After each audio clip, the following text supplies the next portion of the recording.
حضرت سلطان باہو رحمتہ تعالی علیہ کے ایک خادم ہوئے ہیں، ان کا اصل نام امیر بابا لکھا ہے بعض جگہوں پہ، لیکن ان کو کدن میاں، کڈن میاں، بڈھے میاں کئی ناموں سے یاد کیا جاتا ہے۔ بڑے درویش تھے، صاحب حضوری آدمی تھے۔ اکثر لوگ دم درود کرانے آتے تھے ان کے پاس۔ بزرگوں کے پاس لوگ آتے ہیں، اللہ کے بندے دعا کرتے ہیں تو اللہ خیر فرما دیتا ہے۔ آج کل کا زمانہ نہیں، اب تو دکانداری ہے نا، ٹوکن چلتے ہیں تو اللہ تعالیٰ خیر کرے، حالات بڑے عجیب و غریب ہیں۔ تو ان کے پاس لوگ آیا کرتے تھے دم کرانے۔ انہوں نے نا دور ایک برتن رکھا ہوا تھا، تو کوئی آدمی آتا تو تھوڑا سا اس میں نذرانہ ڈالتا، تو کہتا حضرت جی میرا یہ کام ہے، یہ کر دیں۔ وہ خلیفہ تھے حضرت سلطان باہو کے، وہ گردن جھکاتے، تھوڑی دیر کے بعد سر اٹھاتے، کہتے تیرا کام ہو جائے گا۔ صحیح مسلم کی حدیث ہے، نبی پاک نے فرمایا رب اشغاز اکبر لو اقسم علی اللہ لا ابرا۔ اللہ کے کچھ بندے ایسے ہیں جو اللہ کو قسم بھی دے تو اللہ ان کی قسم پوری کر دیتا ہے۔ ان کے کپڑے مٹی سے بھرے ہوتے ہیں، پر اللہ کو کہہ دیں تو اللہ کر دیتا ہے۔ حضرت سلطان باہو کے وہ خلیفہ کہتے ہو جائے گا تو ہو جاتا۔ پھر کوئی بندہ آ کے کہتا یہ نذرانہ ڈال دیا ہے تو کام، گردن چکاتے کہتے اپنے پیسے نکال کے لے جا، تیرا کام کوئی نہیں ہونا۔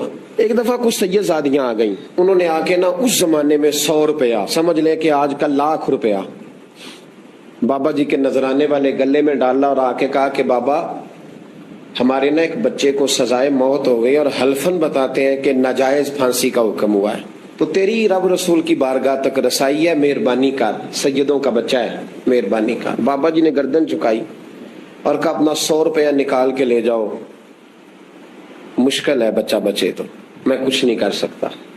سیدزادیاں تھی، روتی ہوئی لوٹ گئیں۔ بچے کی نانی زندہ تھی، ان کو جا کے بتایا تو وہ رونے لگ گئیں، کہنے لگی تمہیں بات نہیں کرنی آئی، اللہ کے بندے بڑے نرم دل ہوتے، تمہیں منانا نہیں آیا، ورنہ یہ ہو سکتا تھا۔ میں جاتی ہوں۔ وہ آئی، 100 روپیہ ڈالا اور بابا جی امیر صاحب کے پاس بیٹھ کے کہنے لگی بابا بات یہ ہے کہ ہم سید ہیں، ہے سارا ہمارے گھرانے کا، پر چلو آج تک رسائی تیری ہے، آج کل تیرے تعلقات مضبوط ہیں تو مہربانی کر، کوئی غلط بات نہیں، بچے کو پھانسی غلط ہو رہی، مہربانی کر۔ بابا کہنے لگا اماں میرے بس میں نہیں، میں بھی تو اللہ کا کمزور بندہ ہوں نا، مالک کا کمزور بندہ ہوں، کو ضروری نہیں، دعا پہ فضل ہوتا ہے، اگر اس کی مشیت ہو تو پھر بندہ کیا کر سکتا ہے۔ تو اماں یہ کام نہیں ہو سکتا، تو اماں رونے لگ گئی، کہنے لگی کوئی نہیں، میں قیامت کے دن حضور کی بارگاہ میں تیری شکایت کروں گی، میں کہوں گی کہ میں نے بتایا تھا میں سید ہوں، اس نے توجہ ہی نہیں کی، میرا کوئی خیال ہی نہیں کیا۔ بابا صاحب فرمانے لگے اماں پیسے نہ نکالنا، جا تیرا کام ہو جائے گا، جا تو ہو گیا تیرا مسئلہ حل ہو جائے گا۔ وہ آپ پیسے رکھتے تھے تو سال کے بعد، 6 مہینے کے بعد، مہینے کے بعد جا کے حضرت سلطان باہو کو دے کے آیا کرتے، وہ وہاں لنگر میں یا کسی جگہ خرچ کرتے۔ جس دن اس بچے کی پھانسی کا وقت تھا نا، تو وہ بابا جی حضرت سلطان باہو کے پاس چلے گئے۔ حضرت سلطان باہو کے مزار پہ جو دوست گئے ہیں یا میرے ساتھ گئے ہیں وہ جانتے ہیں کہ گڑھ موڑ سے یوں مڑتے ہیں، آگے دربار ہے، تو گڑھ موڑ پہ حضرت سلطان باہو ان کے استقبال، ان کو وہاں پتہ چل گیا کہ وہ آ رہا ہے، آئے دروازے گڑھ موڑ تک، مرید ساتھ تھے، تو حضرت سلطان باہو کہنے لگے یار تو نے اچھا نہیں کیا، اپنے خلیفے تو نے اچھا نہیں۔ کہنے لگے حضور چارہ کوئی نہیں تھا، سیدزادیاں آ گئی تھی، حضور کا خاندان تھا، میں کیا کرتا۔ مرید کہتے ہمیں سمجھ نہیں آ رہی کہ یہ کیا ہو رہا ہے۔ کہنے لگے مجبوری تھی، کیا کرتا، کدھر جاتا، حضور کا خاندان تھا۔ کہا تو نے اچھا نہیں، کہتے ہمیں نہیں سمجھ آ رہی کہ تو نے اچھا نہیں کیا، وہ کہتے ہیں حضور کا خاندان تھا، اس کا معنی کیا ہے۔ کہتے تھوڑی دیر گزری، بچہ وہاں سے رہا ہو گیا، حضرت سلطان باہو کے خلیفہ کا انتقال ہو گیا، وہ وصال کر گئے، وصال ہو گئے۔ آپ نے جنازہ پڑھایا، دفن کیا، تو غلام کہنے لگے حضور یہ ماجرا کیا ہے۔ آپ فرمانے لگے اس نے اللہ کے حضور دعا کی تھی کہ مولا جناب اسرائیل نے اس دن کسی نہ کسی کی روح لینے آنا ہے نا، تو میری لے جائے۔ اب سیدزادیاں دروازے پہ آ گئی ہیں، تو سادات کو تو خالی نہیں نہ بھیجا جا سکتا، مصطفیٰ کا خاندان ہے، حضور میری روح لے جائی جائے اور اس سیدزادے کو چھوڑ دیا جائے۔ فرمائے اس نے اللہ کے حضور قربانی دے کے وَفَدَيْنَاهُ بِذِبْحٍ عَظِيمٍ، جس طرح حضرت اسماعیل کے لیے مینڈا آ گیا تھا تو ان کی جگہ ان کی روح کو قبول کر لی۔ حضرت سلطان باہو رحمۃ اللہ علیہ کے جو والد تھے ان کا نام تھا حضرت بازید. جاگیردار تھے, دنیا دار تھے, بہت بڑے مالدار تھے. فرماتے مذہب کی طرف میرا رجحان نہیں تھا. چوتھی شادی کی بی بی راستی کے ساتھ. بی بی صاحبہ بڑی نیک تھی. بی بی صاحبہ کہتی ہیں میرا دل کرتا تھا میرا خامد بھی نمازی ہو جائے. اور عام دنیا دار نہیں تھے, 7 جاگیروں کے مالک تھے. تو بہت بڑے جاگیردار تھے حضرت سلطان باہو رحمۃ اللہ علیہ کے والد. بی بی صاحبہ کہتی ہیں نمازی بنانا تھا خامد کو. کس کو؟ کس نے بولے؟ کس نے نمازی بنانا ہے؟ اور بیوی کو کس نے بنانا ہے؟ پکی گل نے جی. میں کونسلر صاحب نو میں کیا ماشاءاللہ جیت گئے ہو؟ کہندے ہاں جی. میں کہندے جی کوئی حکم ہوئے تو مینوں دسو. میں کہ حکم ہے کہ تسی اپنے ہلکے دے بندیاں دی ڈیوٹی لانی, کیڑا کیڑا نماز حاضری لانی ہے, کیڑا کیڑا نماز پڑھنا ہوندا ہے تے کیڑا کیڑا نہیں ہوندا. کہنے لگے بڑے سیانے نکلے ہو, پہلا مینوں ہی وسیتے واڑ چھڑیا جی. میں جاؤں گا تے دوجیاں دی حاضری لاں گا نا. تو خامد نمازی بنائے گا بیوی کو تو اس سے پہلے خود بنے گا تو بنائے گا نا جی. جی تو اگر خامد کہہ دے تو پڑھیا کر, میرے پیچھے نہ لگی کیونکہ جنی کو تو پڑھنی اونی میں پڑھنی ہے نا. تو میں آج میں ایک دوست کو کہہ رہا تھا بچے وہ کام نہیں کرتے جو آپ کہتے ہیں. اور میں نے جمعے میں بھی کہا تھا بچے وہ کرتے ہیں جو ہمارا عمل دیکھ کے بچے چلتے ہیں, صرف بات پہ عمل نہیں کرتے. بی بی راستی کہتی ہے میں نے ٹھان لی کہ میں نے اس جگیردار کو, وڈیرے کو, اس موٹے بڑے چودھری کو میں نے نمازی بنانا اور بنا کے دکھانا ہے نمازی. بی بی صاحبہ کہتی ہیں کہ وہ جس خاتون کی بھی باری ہوتی تھی, 4 بیویاں ہوتی تھیں, وہ اس کا حق ادا کرتے تو بعد میں اپنی خوابگاہ میں جا کے آرام کرتے. ان کا جو خادم تھا ملازم, وہ رات کو دودھ کا پیالہ انہیں دینے جاتا تھا, سونے سے پہلے ان کے پاس دودھ کا پیالہ پہنچتا تھا. تو بی بی صاحبہ کہتی ہیں میں نے رات کو ملازم سے کہا دودھ دینے تو نہیں جائے گا, میں جاؤں گی. کہ میں آدھی رات کو دودھ کا پیالہ لے کے حاضر ہوئی. تو کیسے آئی؟ میں نے کہا بی بی ہوں, آ گئی ہوں, تو اب مہربانی کریں. میں نے کہا اگر اجازت دیں تو آپ کے پیر نہ دبا دوں. چل دبا دے. بی بی کہتی ہیں پیر دباتے دباتے میں نے کہا اگر اجازت دیں تو صبح نماز کے لیے جگا دوں. یہ نماز کی تبلیغ ہو رہی ہے. تو بابا جی پتہ کیا کہتے ہیں حضرت بازید؟ کہنے لگے تو مجھے جانتی نہیں, خبردار مجھے تبلیغ کرنے کی کوشش کی. اس گھر میں رہنا ہے تو سانس اونچا نہ لینا. پتہ ہے تو کس کے ساتھ بھی آئی؟ خبردار. کہتے میں چپ کر کے آ گئی. اگلے دن پھر دودھ لے کے پہنچ گئی تو انہوں نے آنکھ کھول کے دیکھا میری طرف, پھر آ گئی ہے. میں نے کہا میرے خاوند ہیں, میرے سر کے تاج ہیں, پیر دبا دوں؟ کہ دبا دو. کہتے ہیں میں نے 10 منٹ پیر دبائے تو میں نے کہا اگر جان کی امان پاؤں تو فجر میں جگا دوں. میں نے جلال فرمایا. کہنے لگے تجھے کہا تھا نا کہ مجھے کسی کا مشورہ قبول نہیں, تو کون ہوتی ہے مجھے بات کرنے والی, چل دوڑ جا. بی بی صاحبہ کہتی ہے میں 10 دن جاتی رہی. کتنے دن؟ انہوں نے سختی بھی کی, برا بھلا بھی کہا, اور کئی دن یہ بھی کہا کہ کل آئی تو پھر یاد رکھنا.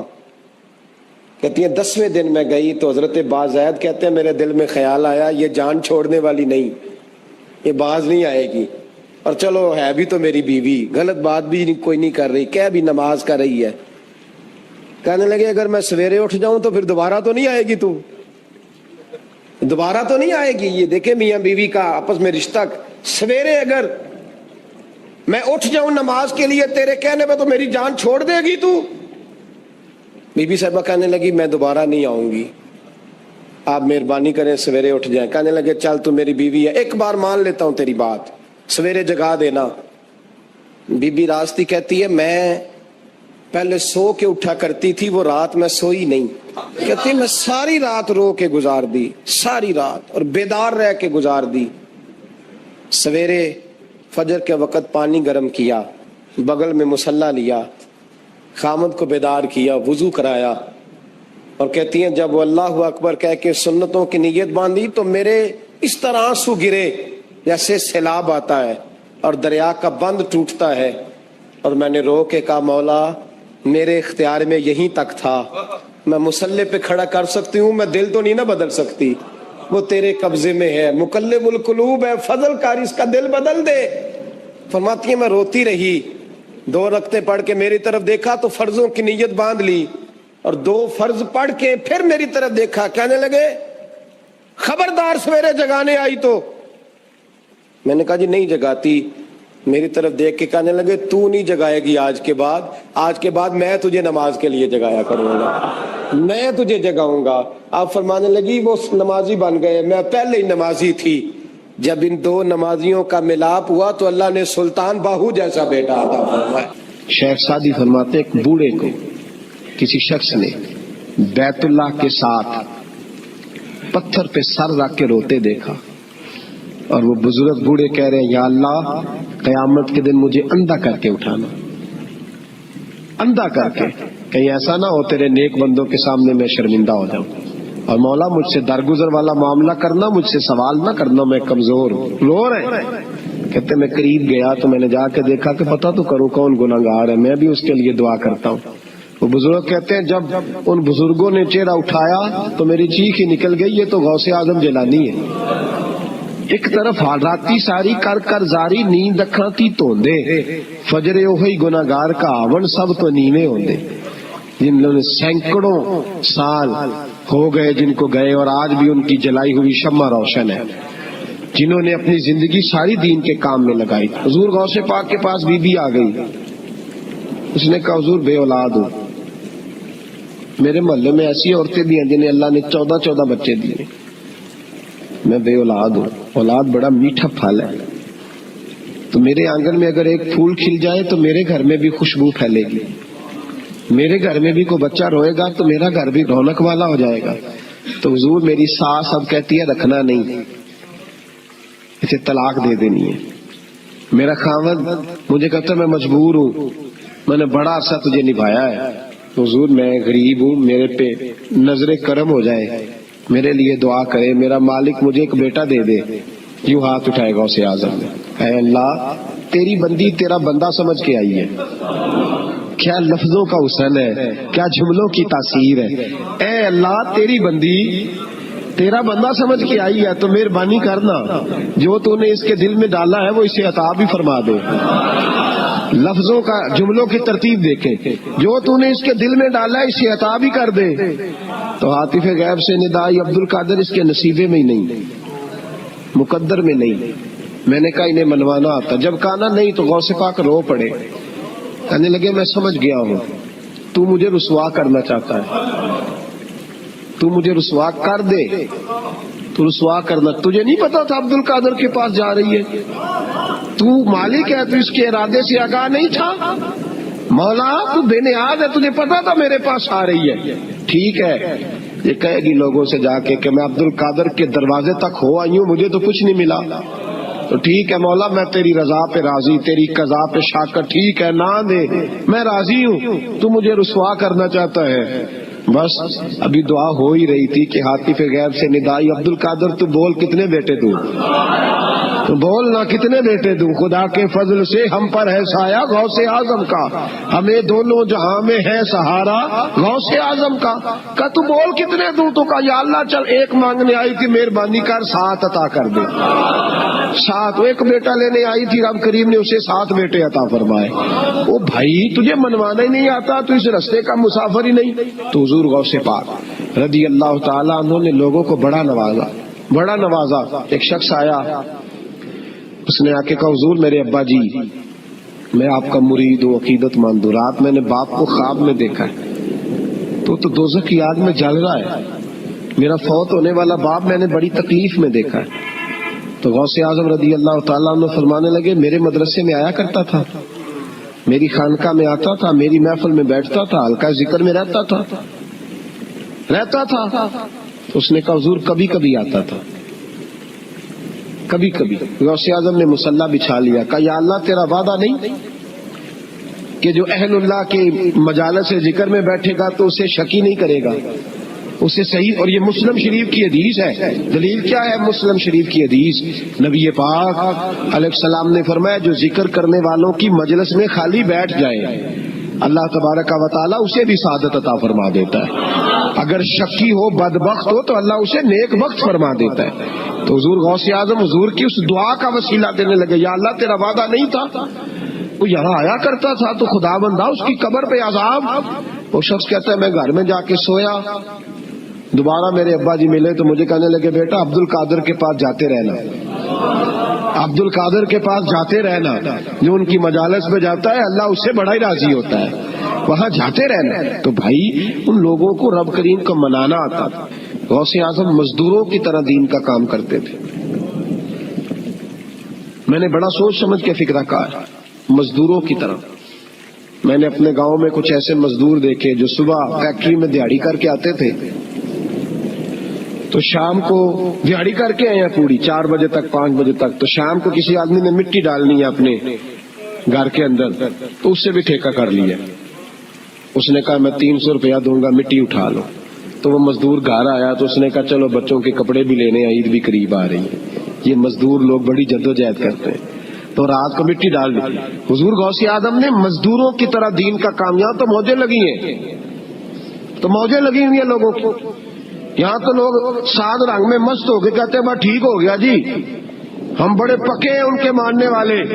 غوث اعظم فجر کے بعد فقہ کا درس دیتے تھے، فقہ کا، ان کہہ دے وہ بھی مولوی سن، چونکہ درس جو دیتے تھے فقہ کا درس فجر کے بعد۔ ظہر کے بعد غوث اعظم لوگوں کو حدیث پاک پڑھایا کرتے تھے، عصر کے بعد قرآن پاک کی تفسیر بیان کرتے تھے۔ ہر روز رات کو عشاء کے بعد دور دراز سے مخلوق آتی تھی، لاکھوں کا مجمع ہوتا تھا، اور غوث اعظم وہاں رسول اللہ کا دین لوگوں کو سمجھایا کرتے تھے۔ 1000 آدمی کاغذ قلم لے کے عالم بیٹھا کرتے تھے، غوث اعظم جو تفسیر بیان کرتے اسے لکھا جاتا تھا۔ یہ حضور غوث اعظم کا طریقہ ہے۔ غوث اعظم بغداد کی جامع مسجد کے خطیب تھے، وہ خطیب تھے مسجد کے۔ جامعہ نظامیہ کے نام سے غوث اعظم نے مدرسہ بنایا ہوا تھا، وہ ایک ادارے کے پرنسپل تھے، جسے الف با سیدھی پڑھنی نہ آئے وہ کہے میں بڑا ولی ہوں، مجھے غوث پاک کا فیض ہے، تجھے کس طرح کا فیض ہے؟ غوث اعظم کا فیض یہ آپ فرمایا کرتے جتنی جس کی زبان میں تاثیر زیادہ ہو سمجھو میرا فیض اسے زیادہ ملا ہوا ہے۔ آپ تقریر کرتے تھے، خطبہ دیتے تھے، روز رات کو بیٹھتے تھے۔ صلاح الدین ایوبی کھڑے ہو کے کہنے لگے فلسطین میں، فرمایا میں لڑوں گا اس لیے کہ میں عبد القادر کے مدرسے کا طالب علم ہوں، اور فرمانے لگے یہ 70,000 فوج میرے ساتھ ہے، ساری غوث اعظم کو ماننے والی ہے، انقلاب غوث کے ماننے والے لائیں گے۔ یہ لوگ انقلاب برپا کریں گے جن کے دلوں میں بغض رہتا ہے اللہ کے ولیوں کا، اور ہر رسالے میں کبھی یہ کون سا جہاد ہے، کبھی بابا فرید کے خلاف لکھتے ہیں، کبھی غوث اعظم کے خلاف لکھتے ہیں۔ شرم نہیں آتی؟ کھالوں سے تم نے پجارو خریدی ہوئی ہے، کھالیں کٹھی کر کے تم نے کلاشنکوف لی ہوئی ہیں، مکانوں میں رہتے ہو، اور قوم ہے کہ وہ دیکھتی نہیں۔ اور بھائی دنیا میں رہنا ہے تو کچھ پہچان پیدا کر۔ لباس خضر میں یہاں سینکڑوں رہزن بھی پھرتے ہیں، ہر داڑھی پگڑی والے کو دیندار نہ سمجھ لیا کرو، خدا را یہ پہچان پیدا کرو، جس کے مرضی پیچھے لگ جاتے ہو۔ حضور غوث پاک شیخ عبد القادر جیلانی رضی اللہ، اور آج کل کی میں جاتا ہوں نا محفلوں پہ تو میں دوستوں سے کہتا ہوں اب کوئی دوست ٹائم لینے آتے تو میں پوچھتا ہوں محفل کیوں کرانی ہے؟ محفل کہنے ثواب واسطے، تو میں کہا سورۃ یاسین پڑھا لو کار، ساری زندگی ثواب کے چکر میں رہو گے، انقلاب کب آئے گا؟ میلاد کی محفل کر لو، سارا سال برکتیں نازل ہوں گی۔ محفل کو ایک روپ دو، ایک رنگ دو، محفل ایک انقلاب کا نام ہے۔ غوث اعظم نے ہمیں وہ والی محفل سکھائی ہے جس میں بے نمازی آتا تو نمازی بن کے جاتا، جس کے اندر چور ڈاکو آتا تو توبہ کر کے جاتا، جس کے اندر کوئی ماں باپ کا نافرمان آتا تو گھر جا کے ماں باپ کے پیروں میں بیٹھ جاتا۔ ثواب کے لیے محفل، ثواب کے لیے 11ویں، اس سے باہر ہے، بڑا ہو گیا یہ کام۔ ناکاں بھی چلے ہوئے ہیں پکے ہی، وہ بھی ادھر کو سفر کر رہے ہیں ادھر کو سفر، وہ بھی سارے ثواب اکٹھا کر رہے ہیں۔ کہنے تو محفل کرا تو بخشیا جائے گا، جدے ہاتھ نوٹاں دتی ان کہنے چوری صاحب شیر تیری نظر ہی، اور میں کہا ظالما شیر نبی پاک دا تے نظر بندے دی کر چھڑے، کچھ سوچ۔ اور جس نے پیسے زیادہ دیے اس کہتے عاشق رسول ہے، میں کہا تو شیر تیری نظر ہی، اور میں کہا ظالما یہ باہر آئے حضور غوث اعظم اکٹھے کیے تو سارے بھگا دے، اور اگر تیرے لیے اکٹھے کیے تو پھر بھی تیری مرضی ہے۔ ادھر کو سفر کر رہے ہیں ادھر کو سفر، وہ بھی سارے ثواب اکٹھا کر رہے ہیں۔ کہنے تو محفل کرا تو بخشیا جائے گا، جدے ہاتھ نوٹاں دتی ان کہنے چوری صاحب شیر تیری نظر ہی، اور میں کہا ظالما شیر نبی پاک دا تے نظر بندے دی کر چھڑے، کچھ سوچ۔ اور جس نے پیسے زیادہ دیے اس کہتے عاشق رسول ہے، میں کہا تو کتھوں مور لئی لوکاں نو عشق دی ڈگریاں ونڈدا پھردا ہے، کدھر سے تو نے یہ لے لی اسٹیمپ جو لگاتا ہے یہ عاشق ہے یہ عاشق نہیں؟ محفل کرانے والا بھاویں بجلی چوری کرتا ہوئے تاج کے رسول ہے. تو یہ باہر آئے حضور غوث اعظم. ہر روز محفل ہوتی تھی لیکن جو آتا تھا اللہ اس کا دل بدل دیتا تھا. اور چونکہ ریاکاری نہیں تھی، تسنع نہیں تھی، بغداد میں محفل ہو رہی، غوث اعظم تقریر کر رہے ہیں، بارش شروع ہو گئی، لوگ بکھرنے لگے. تو حضور غوث اعظم رضی اللہ تعالیٰ عنہ سر جھکا کے کہنے لگے مولا تو دلوں کے بھید تو جانتا ہی ہے نا، اگر یہ بندے میں نے اپنے لیے اکٹھے کیے ہیں تو سارے بھگا دے، اور اگر تیرے لیے اکٹھے کیے ہیں تو پھر بھی تیری مرضی ہے. تو دلوں کے بھید جانتا ہے. لوگ کہتے ہیں سارے بغداد میں بارش ہوتی تھی، جہاں غوث اعظم کا جلسہ ہوتا تھا وہاں نہیں ہوتی تھی، وہاں نہیں ہوتی تھی، اس لیے کہ انہیں اللہ کو منانا آتا تھا، انہیں طریقہ پتا تھا. حضور غوث اعظم نے اپنی گفتگو سے، تقریر سے، خطبے سے، الفتح الربانی حضور غوث اعظم کی تقریروں کی کتاب چھپی ہوئی ہے، آپ کے ملفوظات ہیں، آپ کے خطبے. او بھائی اس کو لوگ معمولی کام سمجھتے ہیں، بس ثواب کے لیے کر لو. خدا را غوث اعظم کا طریقہ تو سمجھو. اور پھر تبلیغ فرمائی، دین کا کام کیا، نذرانے نہیں بٹورے، نذرانے نہیں بٹورے. اور اس طرح نہیں کہ مولوی صاحب کا سیاست سے کوئی تعلق نہیں، میرے لاکھوں مرید ہے، میں نے نہیں چھیڑنا حکومت کو، ایسے نہ ہو جائے حکومت میرے خلاف ہو جائے، یہ کوئی چکر نہیں. بادشاہ وقت آیا نذرانہ دینے، وقت کا بادشاہ نذرانہ دینے آیا. وہ کہتا ہے میں رستے میں سوچ رہا تھا اگر یہ ولی ہوئے تو مجھے پتا چل جائے گا، اگر تو انہوں نے سیب کھلائے نا، سیب کا موسم نہیں، پھر تو ولی اللہ ہے، اور اگر سیب نہ کھلائے تو پھر نہیں میں مانتا. ٹھیک ہے نا جی، جس طرح کے آج مرید ہوتے ہیں لوگ، کہتے ہیں سیب کھلائے تو پھر بادشاہ تھا نا. تو کہتے ہیں میں 2 تھیلیاں شرفیوں کی بھی لے گیا کہ پیر صاحب کو پیسے دوں گا تو ذرا نرم بھی ہو جائیں گے میرے حق میں، پیر ہو جائے تو ذرا نرم اللہ ماشاء اللہ. کہتے میں گیا تو میرے دل میں خیال تھا اگر آج بے موسمہ سیب کھلائیں تو ولی مانوں گا. کہتے غوث اعظم نے یوں ہاتھ اٹھائے، موسم بھی نہیں تھا پر 2 سیب ان کے ہاتھوں میں آ گئے، اور آپ میری طرف سیب بڑھا کے کہنے لگے ولایت کو سیبوں سے نہیں تولنا چاہیے، تو سیبوں سے تولتا پھرتا ہے، یہ تو اللہ کی رضا والا کام ہے.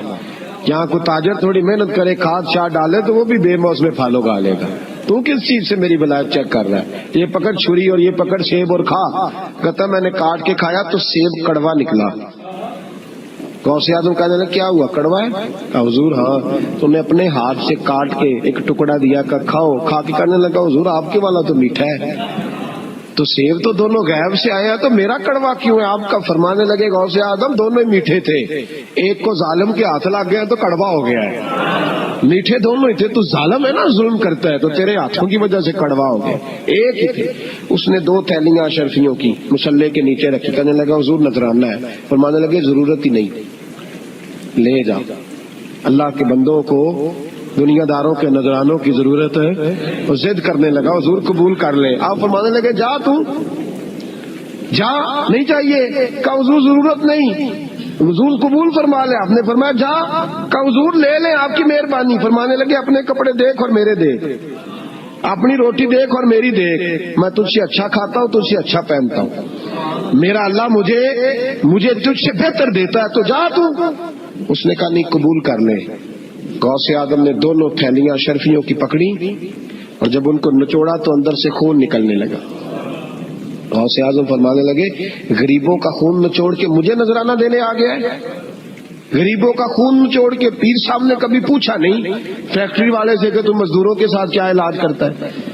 پیر صاحب نے کبھی سوال نہیں کیا کہ یہ جو لے کے آ رہا ہے کہاں سے لے کے آ رہا ہے. غوث اعظم رضی اللہ تعالیٰ عنہ فرمانے لگے میں تیرے پردے نہیں کھولنا چاہتا تھا، تو باز ہی نہیں آ رہا، غریبوں کا لہو نچوڑ کے تو مجھے نذرانہ دینے آ گئے ہو. فرمایا نکل جا ورنہ یہ خون اتنا بہاؤں گا کہ تو بھی بہہ جائے گا، تیرا محل بھی بہہ جائے گا. لوگوں کا خون نچوڑ کے مجھے نظر نیاز دینے آ گئے ہو. حضور غوث اعظم جواں فکر، جواں سوچ، انقلاب مزاج صوفی تھے. جمعے کا خطبہ دینے آئے تو ایک شخص نے کہا حضور ایک ظالم آدمی کو گورنر بنا دیا ہے بادشاہ نے بغداد کا. کہنا چاہیے تھا نا میری مسجد میں بڑا رش ہے، مجھے کیا لگے، میرے مدرسے میں طالب علم ٹھیک ہے، لنگر صحیح پک رہا ہے، ٹھیک ہے بناتا تو بناتا، پھر لوگوں پہ ظلم ہوگا نا. لیکن یہ طریقہ دین کا طریقہ نہیں. لوگ ظلم کا شکار ہوتے رہے، حکومتیں مرضی کرتے رہے، صوفی کہے میرا نہ کوئی مخالف ہو جائے. آج ہمارے زمانے میں شوق ہے کہ مجھے کوئی برا نہ کہے. وہ بھائی کہہ لے جس نے برا کہنا ہے کہے، یہ کوئی بری بات ہے. قرآن کہتا ہے اللہ کے بندوں کی علامت یہ ہے یجاہدون فی سبیل اللہ، وہ اللہ کے راستے میں جہاد کرتے ہیں. ولا یخافون لومۃ لائم، اور کوئی انہیں برا کہے تو وہ اس کی پرواہ نہیں کرتے, وہ جہاد میں لگے رہتے. کہے جس نے کہنا ہے سانو تخت ہزارے دی لوڑ کی ہے, نالے کی لگے شہر ببول دے نال, اسی اپنی بال کے سیکنے ہیں, سانو کی لگے کسی اور دے نال. کہے جس نے کہنا ہے, کوئی پرواہ نہیں, بات کھری اور سچی ہونی چاہیے. موج کرے جس کا جو دل کرتا ہے, جس کا جو دل کرتا ہے. میں ایک جگہ میں نے بڑی تگڑی تقریر کی کہ سیالکوٹ کے قریب بڑی سخت 2 4 5 نعت خان تھے, وہ بھی عشق کی ڈگریاں بانٹ رہے تھے اور بڑے انہوں نے نوٹ کٹے کیے تھے. اوپر سے میرا نمبر لگ گیا تو میں نے انہیں کہا, وہ ایک بڑا شور کر رہا تھا, یوں کر دیں گے ختم نبوت کے لیے, یوں کر دیں گے. تو داڑھی بالکل تازی صفائی کرا کے آیا, ہم سے سیدھا محفل پہ آ گیا تھا. میں کہا بیلیا تیرے کو داڑھی دا پار تے چکیا نہیں جانا, تے سارے دین دا کیویں چکے گا؟ وہ تے چک لے, وہ تیرے کو تھوڑا جہا بھی نہیں چایا جا رہا. ایک اور تھا اس میں, مجھے کہنے لگا میں تانوں نویں نعت سنانی. میں کہا تیری مہربانی, مینوں کو پرانی سنائی. نویں کلام میرے کو نہیں ہضم ہوندے جڑے تسی شروع کیتے نے ڈم ڈم. تو مسئلہ خراب ہو گیا. ایک پیر صاحب بھی بیٹھے تھے. آپ یقین کریں نبی پاک کی نعت ہو رہی ہے اور اشارہ پیر کی طرف ہو رہا ہے, اشارہ پیر کی, حضور کی نعت نبی پاک کی نعت ہو رہی اور اشارہ. بھائی جو شعر حضور کے نام کیا وہ کسی پیر پہ فٹ کرنا درست ہے؟ وہ بھی مست ہویا 100 دے نوٹ کٹ کٹ کے دے رہے ہیں. میری گل ہو رہی تو میں نے کہا شرم کرو, اللہ سے ڈرو. اور باہر نکلے نا تو ٹائر پنکچر تھا گاڑی کا, گاڑی کا ٹائر پنکچر تھا. تو میں ایک بندے نو کیا بھی انہیں پہنچنا ہے, اس دن مجھے واپس وزیر آباد بھی آنا تھا, ٹائر پنکچر ہو گیا. تو مینوں کہنے لگا کسی نعت خانے کے علم آ رہا تہاڈی گڈی نو, تسی چھڑ دے نہیں نا کسی دی گل. تے انہیں دوجا بھی کر چھڑنا سی, اودی مہربانی سمجھو نے ایک کیتا. یہ حال ہو گیا ہمارا کہ لوگ اپوزیشن اس طرح کی کسی کو سمجھائے وہ مخالفت کرتا ہے. انہوں نے بعد میں میٹنگ کی, انہوں کہنے لگے تو کتوں مولوی بلا لیا, اگو نے انجدہ بلائی, کس طرح کا آدمی تھا, سب کو اس طرح. اور بڑی بڑی عجیب حرکتیں. میں یہ لودرا ملتان سائڈ پہ 2-3 دن کے لیے تو نقیبے محفل, وہ بےزتی کری جائے مجمے دی, تسی بول دے نہیں, تسی سبحان اللہ ہی نہیں آندے, ایڈا رکھا مجمع کدے نہیں ویکھے, کہیں دے تسی بندے ہو, من تسی یاد رہو گے. بوڑھے بوڑھے لوگ بیٹھے ہیں, ٹھنڈ کا موسم ہے, کری جا رہے ہیں. وہ میرے سے نہ برداشت ہوا. کبھی کبھی وہ رگ بڑی تنگ کرتی ہے, کچھ دیر تو میں نے برداشت کیا, تو بعد میں بول ہی پڑا. میں کہ بھائی بہ جا, تیری مہربانی, تو پیسے لے کے مفت آئے نہیں سارے, اے چنگے نہیں تیرے نالوں, اے فری بیٹھے مفت بیٹھے, تو تے پیسے لے گئے. مجھے انہوں نے بتایا کہ 15,000 تو نے پہلے لیا. کس بات کا لیا؟ تو یہ کوئی مذہب کا کام ہے؟ کیا چکر چلایا ہوا ہے؟ کوئی طریقہ ہے؟ یہ اس طرح دین پھیلتا ہے؟ غوث اعظم جیلانی, حضور شیخ عبد القادر جیلانی, یہ لوگ اگر بادشاہوں کی ٹی سی کرتے تو انقلاب نہ برپا ہوتا. حضور غوث اعظم رضی اللہ, اور جو آ رہا ہے چودھری صاحب عاش کے رسول ہے, اس لیے کہ 50,000 دیا محفل میں, تو بس 50,000 کا عشق مل جاتا ہے. کیا تماشا لگ گیا, غریب آدمی میلاد کی محفل میں بھی ویڈیو کے پیچھے بیٹھتا ہے, نہ ساڑھ کو دتھی ہے نہ آگے انہیں ہے. اس چکر سے باہر آئے. غوث اعظم رضی اللہ تعالیٰ عنہ اس لیے لتاڑ لیتے تھے یہ لوگ کہ ان کے اندر لالچ نہیں تھا, کسی شخص کے ساتھ کوئی ذاتی مسئلہ نہیں تھا. بڑی مخالفت کی لوگوں نے ان کے زمانے میں بھی ان کی. جمعہ پڑھانے آئے, ایک شخص نے کہا حضور ظالم آدمی گورنر بنا دیا بادشاہ نے. غوث اعظم نے ممبر پہ چڑھ کے فرمایا میں جمعہ پڑھانے لگا ہوں, میرا جمعہ ختم ہونے سے پہلے میرا حکم ہے کہ بادشاہ گورنر بدل دے. یہ نہیں کہا میرا بیٹا بنا دے, میرا مرید بنا دے, وہ میرا رشتہ دار لگا دے. فرمایا حکم دیتا ہوں کہ جمعہ ختم ہونے سے پہلے گورنر بدل دو, ورنہ میرا نام عبد القادر جیلانی ہے, جمعے کے بعد میں خود بدل دوں گا, میں بدل دوں گا جمعے کے بعد. ہر مشکل دی کنجی یارو تم مرداں دے آئی, میں بدل دوں گا جمعے کے بعد, اور تم دیکھو گے بدلا جائے گا. لوگ کہتے ہیں جمعے کی نماز پڑھ کے نکلے تو بادشاہ دروازے پہ کھڑا تھا, کہنے لگا حضور مہربانی کرے, ناراض نہ ہونا, بدل دیا گورنر, ہم نے گورنر. یہ شان تھی غوث اعظم کی کہ غوث اعظم جو کہہ دیں رب ویسا کر دے. لیکن عاجزی کیا تھی؟ شیخ سعدی فرماتے ایک بوڑھے کو کسی شخص نے بیت اللہ کے ساتھ پتھر پہ سر رکھ کے روتے دیکھا, اور وہ بزرگ بوڑھے کہہ رہے ہیں یا اللہ قیامت کے دن مجھے اندھا کر کے اٹھانا, اندھا کر کے, کہیں ایسا نہ ہو تیرے نیک بندوں کے سامنے میں شرمندہ ہو جاؤں, اور مولا مجھ سے درگزر والا معاملہ کرنا, مجھ سے سوال نہ کرنا, میں کمزور ہوں. رو رہے ہیں. کہتے میں قریب گیا تو میں نے جا کے دیکھا کہ پتہ تو کروں کون گناہگار ہے, میں بھی اس کے لیے دعا کرتا ہوں. وہ بزرگ کہتے ہیں جب ان بزرگوں نے چہرہ اٹھایا تو میری چیخ ہی نکل گئی، یہ تو غوث اعظم جیلانی ہے۔ ایک طرف راتی ساری کر کر زاری نیند اکھاں تی توندے، فجر اوہی گناہگار کا آون سب تو نیوے ہوندے۔ جن لوگوں نے سینکڑوں سال ہو گئے جن کو گئے اور آج بھی ان کی جلائی ہوئی شمع روشن ہے، جنہوں نے اپنی زندگی ساری دین کے کام میں لگائی، 40 سال تک ساری رات اللہ کی عبادت کی، کتابیں لکھی، دین پڑھایا، لیکن جب رب کے ساتھ تعلق ہوا تو کہا نہیں ہم کمزور ہیں، یا اللہ معافی دے۔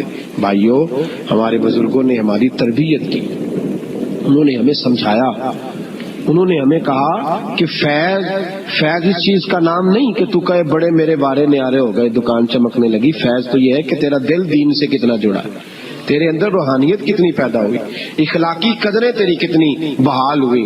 غوث اعظم سے کسی نے کہا تو حضور دعا قبول نہیں ہوتی، فرمایا 3 شرطیں ہیں، تیری ہر دعا اللہ قبول فرمائے گا۔ حضور کون سی؟ فرمایا رزق جب بھی کھانا حلال کھانا، اور تیری زبان سے کبھی رب کی ناراضگی والا فکرہ نہ نکلے، اور جب تو بات کرے تو نفس کے لیے کبھی نہ کر، اللہ کی رضا کے لیے کر۔ عبد القادر وعدہ کرتا ہے تو جو دعا بھی کرے گا مالک تیری قبول فرمائے گا۔ اپنے نفس کی رضا کے لیے، اپنے باطن کو خوش کرنے کے لیے سارا دن داستانے نہ چھیڑ، اللہ کی رضا کے لیے بول۔ ہم کتنا بولتے ہیں لیکن نفسانی باتیں، نفسانی خواہشیں، یہ کہنے کے لیے کہ لوگ نیچا دیکھ لیں گے کیا ہو جائے گا۔ خدا را اللہ کی رضا کے لیے جب بولیں گے تو اللہ راضی ہوگا۔ انشاءاللہ آئندہ جمعہ تو مبارک ہو، جمعے کی نماز کے دوران ہی 11ویں شریف پڑھیں گے انشاءاللہ۔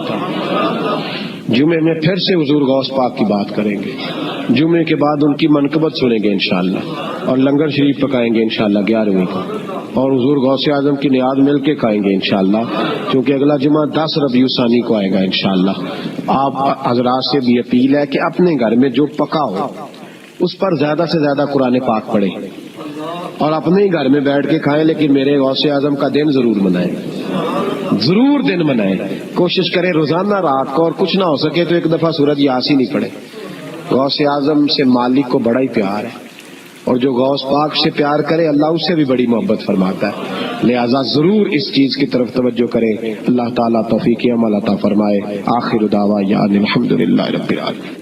محفل کرانے والا پاویں بجلی چوری کرتا ہوئے تاج کے رسول ہے، تو یہ باہر آئے حضور غوث اعظم، ہر روز محفل ہوتی تھی، لیکن جو آتا تھا اللہ اس کا دل بدل دیتا تھا، اور چونکہ ریاکاری نہیں تھی، تسنع نہیں تھی، بغداد میں محفل ہو رہی، غوث اعظم تقریر کر رہے ہیں، بارش شروع ہو گئی، لوگ بکھرنے لگے، تو حضور غوث اعظم رضی اللہ تعالیٰ عنہ سر جھکا کے کہنے لگے مولا تو دلوں کے بھید تو جانتا ہی ہے نا، اگر یہ بندے میں نے اپنے لیے اکٹھے کیے ہیں تو سارے بھگا دے، اور اگر تیرے لیے اکٹھے کیے ہیں تو پھر بھی تیری مرضی ہے، تو دلوں کے بھید جانتا ہے۔ لوگ کہتے ہیں سارے بغداد میں بارش ہوتی تھی، جہاں غوث اعظم کا جلسہ ہوتا تھا وہاں نہیں